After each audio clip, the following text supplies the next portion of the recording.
সমাধান হওয়ার পরেও মায়ের কোল খালি করে সেই লাশের বিনিময়ে যারা এক একজন উপদেষ্টা হয়ে বসেছে, বাংলাদেশকে কুক্ষিগত করে বসেছে এবং বাংলাদেশের মৌলবাদী রাজনীতির এক ধরনের ফ্যাসিলিটেট করার মতো সব ধরনের সুযোগ রাষ্ট্র থেকে স্পন্সর করা হচ্ছে, তারা তাদের এজেন্ডাকে বাস্তবায়ন করার জন্য আসলে এটি করেছে। এবং এটি পরবর্তীতে আমরা দেখেছি, বিশেষ করে তারা সৎসাহসী যদি থাকতো, শিক্ষার্থীদের কাছে আবেদনে যদি থাকতো, তাহলে তো তাদের এই ছদ্মবেশ ধারণ করার প্রয়োজন ছিল না। তাদের প্রকৃত রাজনৈতিক পরিচয় ছাত্র সমাজের সামনে উন্মুক্ত হলে শিক্ষার্থীরা স্বাভাবিকভাবেই সেই প্ল্যাটফর্মটি কিন্তু গ্রহণ করতো না।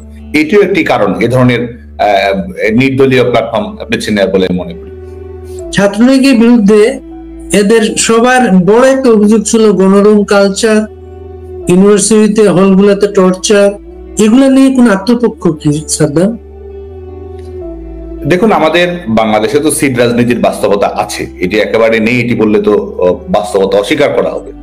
তো একই সঙ্গে বাংলাদেশ ছাত্রলীগ আমরা যেটি চেষ্টা করেছি সেটি হচ্ছে যে আমাদের এই আমরা সবসময় কিন্তু বলেছি এবং সেটি নিয়ে আমরা কাজও করেছি, সেটি হচ্ছে যে বিশ্ববিদ্যালয়গুলো আবাসিক করা, ছেলে মেয়েদের প্রয়োজন যেটুকু রয়েছে সেটুকু পূরণ করা। কারণ এটি একটি কাঠামোগত সমস্যা, এটি বিশ্ববিদ্যালয়ের একটি প্রশাসনিক সমস্যা যে যতজন শিক্ষার্থী রয়েছে বা যতজন শিক্ষার্থীর সিটে থাকার প্রয়োজন রয়েছে ততটি সিট কিন্তু বিশ্ববিদ্যালয়গুলোতে নেই।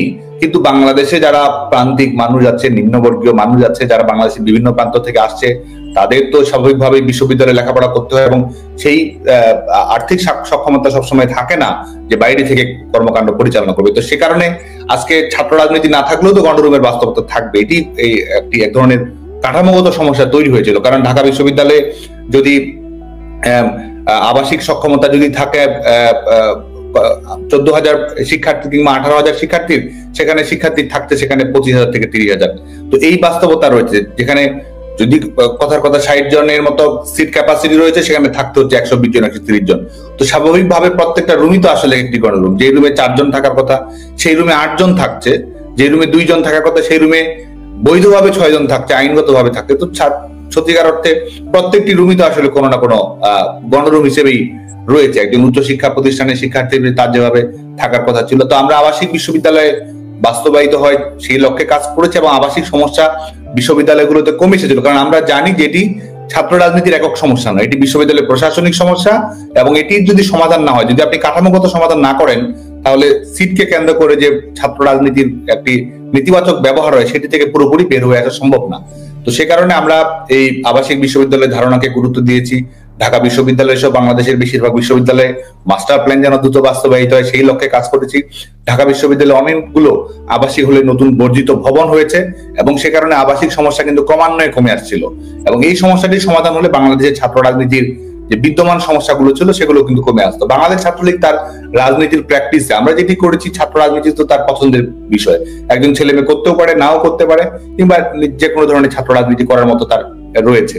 তো সে কারণে আমরা উৎসাহিত করার চেষ্টা করেছি আমাদের সংগঠনের বিভিন্ন ধরনের কর্মসূচির মাধ্যমে হোক, আদর্শিক উজ্জীবনের মাধ্যমে হোক, সাংস্কৃতিক কর্মকাণ্ডের মাধ্যমে হোক, কোকারিকুলার অ্যাক্টিভিটিস এর মাধ্যমে হোক, বিভিন্ন ধরনের তরুণরা ধরনের কর্মসূচি যেতে পছন্দ করে, বিভিন্ন আইডিয়া কম্পিটিশন হোক, বিভিন্ন স্টার্ট আপ প্রোগ্রাম হোক, বিতর্ক প্রতিযোগিতা হোক, এগুলোর মাধ্যমে শিক্ষার্থীদের কাছে মেসেজ নিয়ে যাওয়ার চেষ্টা আমরা করেছি এবং শিক্ষার্থীদের প্রত্যাশা পূরণ করার ভূমিকা পালন করার মাধ্যমে কিন্তু বাংলাদেশ ছাত্রলীগের সঙ্গে তাদের একটা সম্পর্ক তৈরি করার চেষ্টা করেছি। কিন্তু এর মধ্যেও স্বাভাবিকভাবে আমি যেটা বলেছি যে সিটকে কেন্দ্র করে রাজনীতি, যেটি আসলে বিশ্ববিদ্যালয়ের ক্ষেত্রে প্রভাব ফেলে, সাধারণ শিক্ষার্থী যারা রয়েছে তাদের ক্ষেত্রেও সংগঠনের নেতিবাচক ভাবমূর্তি তৈরিতে প্রভাব ফেলে এবং ছেলে মেয়েদের লেখাপড়ার পরিবেশের ক্ষেত্রেও এক ধরনের নেতিবাচক প্রভাব ফেলে।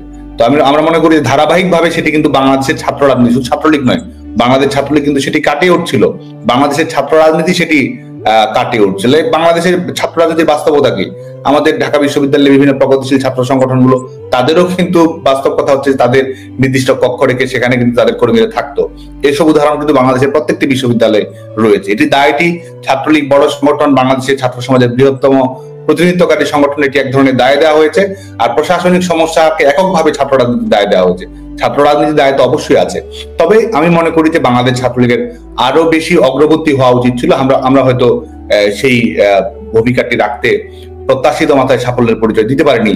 কারণ আমাদের এই এখনকার ছেলেমেয়েরা যে ধরনের ছাত্র রাজনীতি চায়, তাদের চিন্তা ভাবনা, তাদের মূল্যবোধ, তাদের গণতান্ত্রিক দৃষ্টিভঙ্গি, ছেলেমেয়েরা অনেক মেধাবী, অনেক দূরদর্শী, তো সে কারণে এবং একই সঙ্গে আত্মমর্যাদা সম্পন্ন, তো স্বাভাবিকভাবেই আরো অগ্রগতি হওয়ার সুযোগ হয়তো সবসময় ছিল। এবং বাংলাদেশ ছাত্রলীগ আমাদের এই অতীতের পথ চলা থেকে আমরা অবশ্যই শিক্ষা গ্রহণ করবো এবং ভবিষ্যতে আমাদের বিশেষ করে ক্যাম্পাসের যে গণতান্ত্রিক মূল্যবোধ, গণতান্ত্রিক ক্যাম্পাস, ছাত্র রাজনীতিগুলোর মধ্যে পজিটিভ কম্পিটিশন, সেটি নিশ্চিত করা এবং বিশ্ববিদ্যালয়ের শিক্ষার্থীদের সিটকে কেন্দ্র করে কোনো ধরনের ছাত্র রাজনীতি যেন একেবারে শূন্য মাত্রায় যেন চলে আসে, বাংলাদেশ ছাত্রলীগ এটি বাস্তবায়ন করার জন্য অবশ্যই কাজ করবে। ছাত্রলীগের রাজনীতির একেবারে উল্টো উল্টো ধারার যেসব ছেলে মেয়েরা ছিল, শিবিরের ছেলে মেয়েরা, ছাত্রী সংস্থার ছেলে মেয়েরা, এত সংখ্যায় কিভাবে সম্ভব ছিল ছাত্রলীগে তাদের ইন করা, বা কারো মাধ্যমে কিভাবে তারা আসতে পারলো? দেখুন, অনুপ্রবেশের ঘটনা অতীতেও ছিল, সমসাময়িক সময়েও ছিল, ভবিষ্যতেও ছিল। এটির একটি কারণ আমি এর আগেও বলেছি, সেটি হচ্ছে যে একটি সংগঠনের কৌশল, বিশেষ করে আমাদের এই স্বাধীনতা বিরোধী মৌলবাদী সংগঠনটির কৌশলই হচ্ছে যে এক ধরনের ছদ্মবেশী অনুপ্রবেশ, ইনফ্লুয়েন্স ইন ডিসগাইজ। এটি তাদের একটি সাংগঠনিক ক্যারেক্টার, যে কারণে শুধুমাত্র বাংলাদেশ ছাত্রলীগে কিন্তু নয়, আপনি যদি যাচাই বাছাই করেন দেখবেন যে আমাদের অনেক প্রগতিশীল ছাত্র সংগঠনগুলো এই ধরনের আক্রান্ত হয়েছে। আমাদের সামাজিক সাংস্কৃতিক সংগঠনগুলো এই ধরনের অনুপ্রবেশের শিকার হয়েছে। সাংবাদিক সমিতি যেগুলো রয়েছে সেগুলো কোনো না কোনো ভাবে অনুপ্রবেশের শিকার হয়েছে। তো একটি সংগঠনের কর্মকৌশল, যারা আসলে বাংলাদেশের সংবিধানের প্রতি কমিটেড নয়, বাংলাদেশের মুক্তিযুদ্ধের মূল্যবোধের প্রতিও কমিটেড নয়, কোনো ধরনের গণতান্ত্রিক রাজনীতি, একটি উদার মানবিক মূল্যবোধ সম্পন্ন রাজনীতি, সেটি লক্ষ্য নয়। এই কথাগুলো কখনো যদি বলেও সেটি বিভ্রান্ত করে এক ধরনের ভবিষ্যতে এক ধরনের উগ্রবাদী রাষ্ট্র ব্যবস্থা প্রতিষ্ঠা করে যাদের লক্ষ্য, তারা কর্মকৌশলগত ভাবে এটি করে থাকে। আর বাংলাদেশ ছাত্রলীগে আমরা আমাদের আজকে এই কোটা সংস্কার আন্দোলনকে কেন্দ্র করে প্রেক্ষাপট তৈরি হয়, এটির সঙ্গে অনুপ্রবেশের একটি বাস্তবতা আছে, কিন্তু এটি একমাত্র বাস্তবতা নয়। আজকে কিন্তু এটির কিন্তু আজকে বাংলাদেশ ছাত্রলীগে কতজন অনুপ্রবেশ করেছে আমি যদি প্রশ্নটি করি, তাহলে কিন্তু সংখ্যাটি যে খুব বেশি হবে এটা আমি মনে করি না।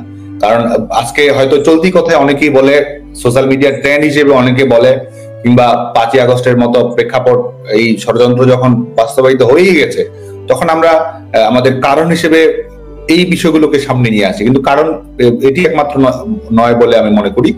এবং আজকে আমি আমাদের সাংবাদিকদের কাছে আমি অনেকবার আহ্বান জানিয়েছি, সত্যিকারের অনুপ্রবেশ কতজন হয়েছে, কারা কি পদে ছিল বাংলাদেশ ছাত্রলীগে, সেটিও আমরা জানতে চাই। কিছু অনুপ্রবেশ হয়েছে, কিন্তু আমাদের মূলধারার সাংগঠনিক কাঠামো থেকে অন্তর্ভুক্ত হয়েছে এ ধরনের তথ্য আসলে আমার জানা নেই। এবং আরেকটি যেটি হয় সেটি হচ্ছে যে আমরা ক্যাম্পাসে ছাত্র রাজনীতি করি, ক্যাম্পাসে তো সব ধরনের শিক্ষার্থী থাকে, তো সবার সঙ্গে আমাদের ওঠা বসা রয়েছে, মেলামেশা রয়েছে, যোগাযোগ রয়েছে, বিপদে আপদে সহযোগিতা করা, পাশে থাকা, মতামত শেয়ার করা, সময় কাটানো। আমরা তো একটা ক্যাম্পাসে যে রাজনীতি করুক না কেন, স্বাভাবিকভাবে একটি পরিবারের একটি পারিবারিক মেলবন্ধনের মধ্যে দিয়ে থাকে। তো কারোর সঙ্গে আমাদের ছবি রয়েছে, কারোর সঙ্গে এই সামাজিক কর্মসূচি দেখা হয়েছে, এটির মাধ্যমেই অনেককে দেখা যায় যে আমাদের সংগঠনের কর্মী হিসেবে চালিয়ে দেওয়া হয় এবং এটিকে অনুপ্রবেশ